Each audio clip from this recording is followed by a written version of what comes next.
from an athletic perspective, and you've worked with a lot of high-level athletes. In fact, Charlie coached at the university level, Ball State. Mm-hmm. Now he coaches elite athletes from all walks of life. But one thing is, if I know this, like when I was playing hockey, for example, if I saw a big guy, okay, like if you take a big guy like Charlie, if I was gonna try and body check Charlie, if I were to run right into him head on, then I would end up being hurt, okay? Because that's not gonna work. Charlie's thick. He's like a dense piece of steel. And if I'm gonna hit Charlie straight on, it's like hitting a dense piece of steel. What's gonna happen? I'm gonna fall.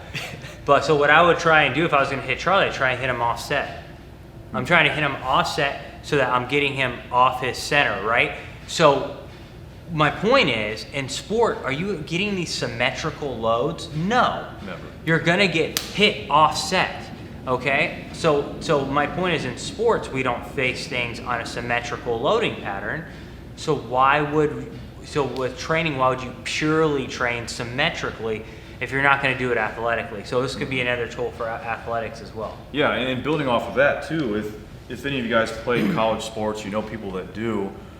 Especially when I worked, I was in the NCAA. You know, there's different leagues or levels, but they're all going to have limits on how much time athletes can spend in sport-related activities. Because technically, they're student athletes, right? We always forget that. Yeah. They have to go to school too.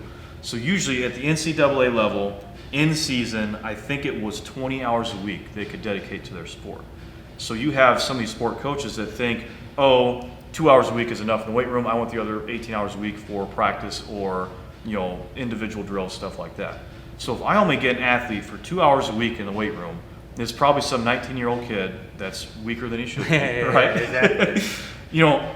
We think about traditionally the way to deal with asymmetries between sides was unilateral training. Yeah. The one drawback to unilateral training is it takes twice as long to teach someone how to do it because you have two sides, and it takes twice as long to perform inherently. Yeah. You're doing it twice on both sides. That's so, true. If and again, I think the cost to benefit analysis here is still favors using unilateral training because sport in and of itself is mostly unilateral.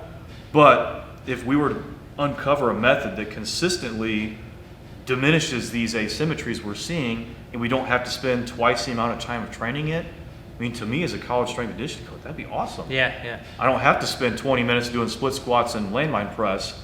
I can just offset whatever leg exercise we figure out, offset bench press, and I'm set. That's true. That's true. It's something to think about, especially in season when players are playing. Like you have baseball players, football players. Like you do Bulgarian split squats. How do you feel the next day? Awful. Your sore is really sore. Crap. Really sore. But if we could offset load a squat or find a way to do that, that's a movement that's not going to stretch the guys out as much. They're not going to get as sore from it, but we're still reducing that asymmetry between sides. I think Fernando's going to be the first person to test the squat. Let us know how it goes.